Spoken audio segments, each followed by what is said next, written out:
அமைதியாக இருந்த நேரத்தில் நம் மீது வன்ம அரசியல் பரப்பப்பட்டது.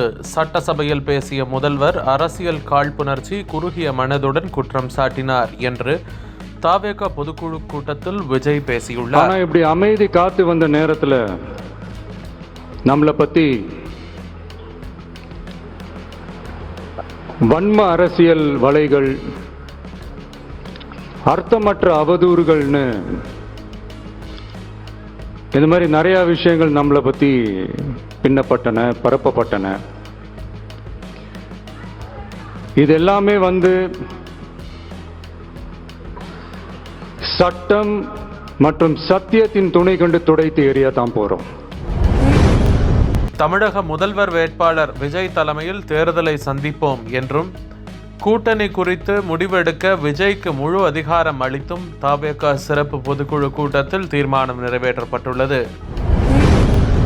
இரவு 11:35 மணி முதல் அதிகாலை 4 மணி வரை 4 மணி நேரம் 25 நிமிடம் என்ன செய்து கொண்டிருந்தது போலீஸ் என்று கோவை பாலியல் வழக்கில் அதிமுக பொதுச் செயலாளர் எடப்பாடி பழனிசாமி கேள்வி எழுப்பியுள்ளார்.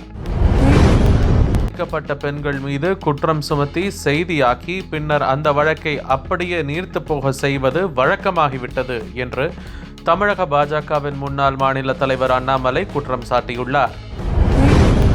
தன் நிறுவனங்கள் பெயரில் வாங்கிய கடனை மற்ற நிறுவனங்களுக்கு சட்டவிரோதமாக பயன்படுத்திய புகார் தொடர்பாக சிபிஐ மற்றும் அமலாக்கத்துறையை தொடர்ந்து மத்திய கார்ப்பரேட் விவகாரத்துறை அமைச்சகமும் அனில் அம்பானிக்கு எதிராக விசாரணையை துவக்கியுள்ளது.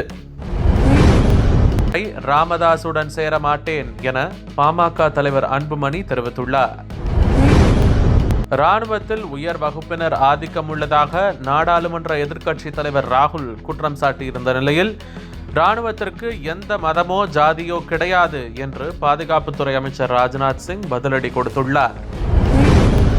உலகக் கோப்பையை வென்ற இந்திய மகளிர் கிரிக்கெட் அணியினர் பிரதமர் நரேந்திர மோடியை நேரில் சந்தித்து வாழ்த்துக்களை பெற்றனர்.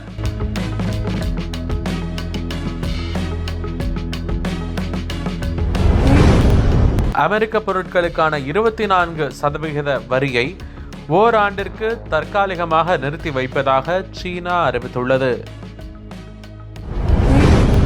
அமெரிக்காவில் நடந்த தேர்தல்களில் பல்வேறு மாநிலங்களில் ட்ரம்பின் கட்சி, குடியரசுக் கட்சி படுதோல்வி அடைந்துள்ளது.